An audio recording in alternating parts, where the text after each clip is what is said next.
Shalom, selamat pagi Opa Oma PKLU. Kita jumpa lagi pada pagi hari ini dalam membaca Alkitab bersama. Perkenalkan, nama saya Charlotte Utomo Yohanes, anggota Jemaat GPIB Ora et Labora Serpong.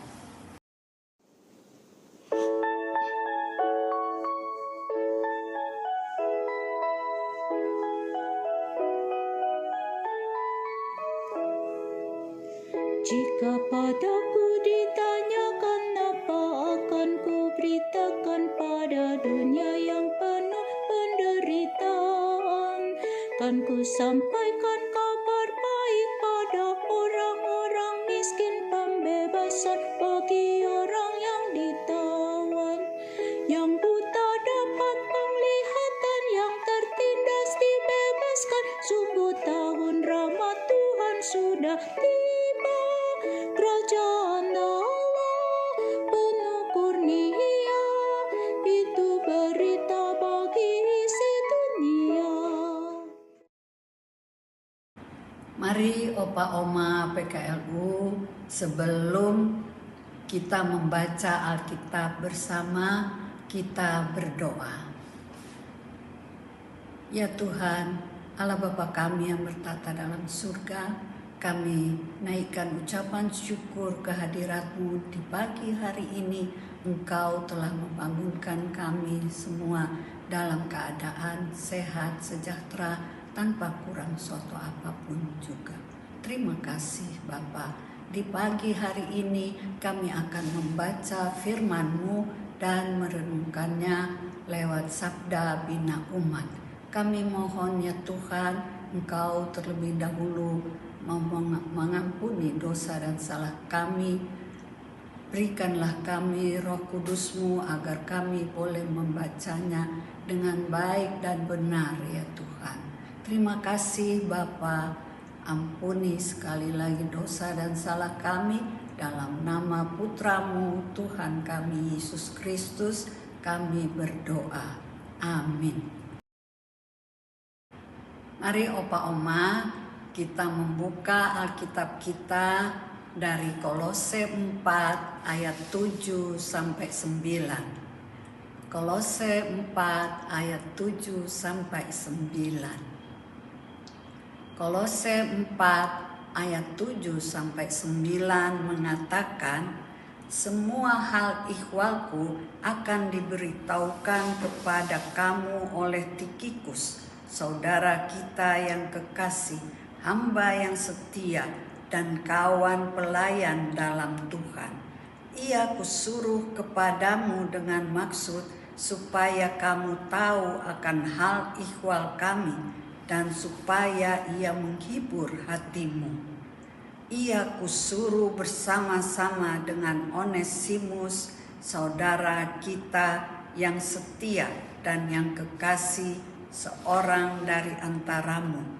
Mereka akan memberitahukan kepadamu segala sesuatu yang terjadi di sini. Demikianlah pembacaan Alkitab pada pagi hari ini.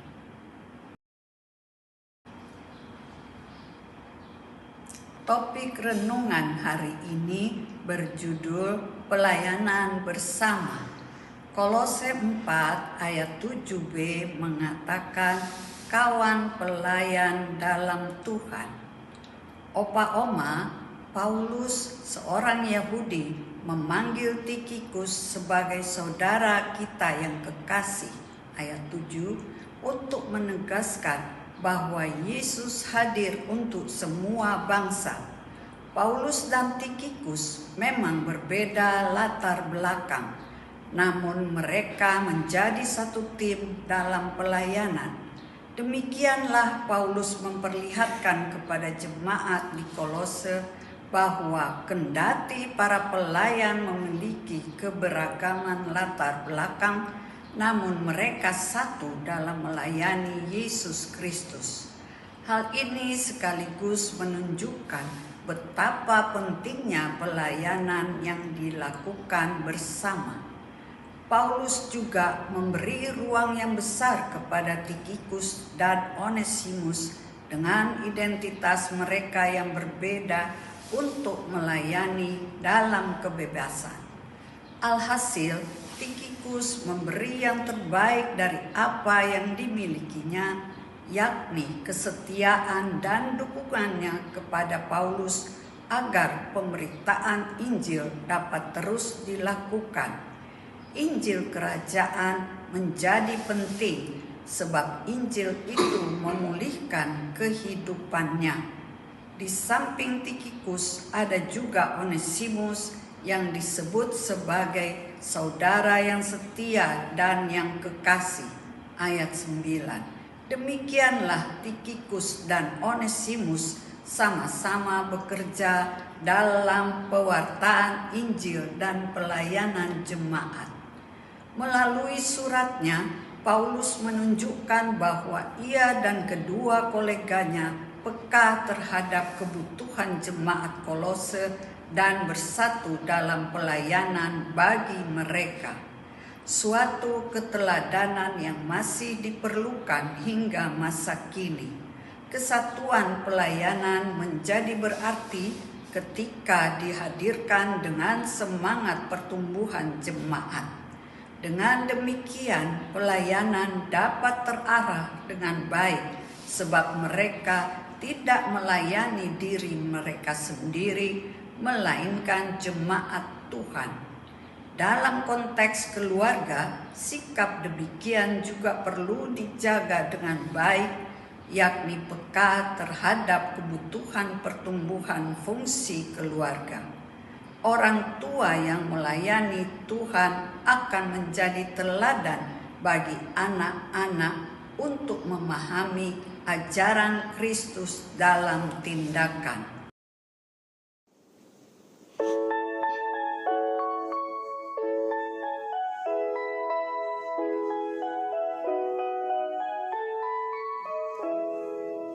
Jika padaku ditanyakan apa akan ku sampaikan pada dunia yang penuh dengan cobaan.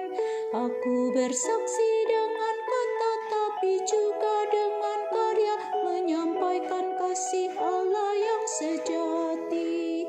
Telah tersedia bagi kita pengampunan dan anugerah keselamatan dalam Kristus Putranya. Kerajaan Allah penuh kurnia, itu berita bagi isi dunia.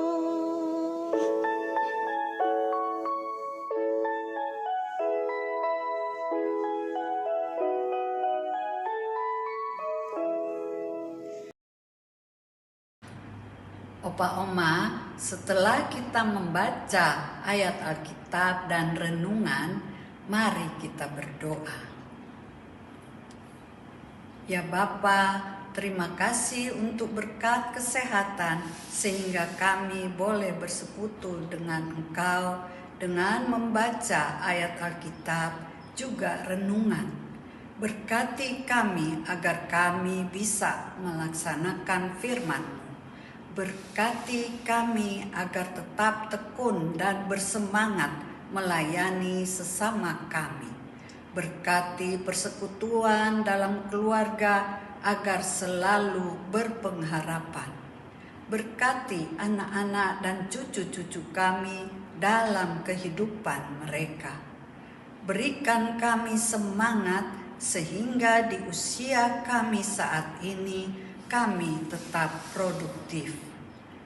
Doa ini kami bawakan dalam nama Yesus Kristus yang telah mengajar kami berdoa. Opa Oma, mari bersama-sama berdoa Bapa kami. Bapa kami yang di surga, dikuduskanlah nama-Mu, datanglah kerajaan-Mu, jadilah kehendak-Mu di bumi seperti di surga. Berilah kami pada hari ini makanan kami secukupnya, dan ampunilah kami akan kesalahan kami, seperti kami juga mengampuni orang yang bersalah kepada kami. Dan janganlah membawa kami ke dalam pencobaan, tetapi lepaskanlah kami daripada yang jahat, karena Engkaulah yang mempunyai kerajaan dan kuasa dan kemuliaan sampai selama-lamanya. Amin. Opa Oma, demikianlah program SPMAB hari ini. Saya Charlotte Utomo Yohanes. Tetap semangat ya. Tuhan Yesus memberkati. Salam sehat.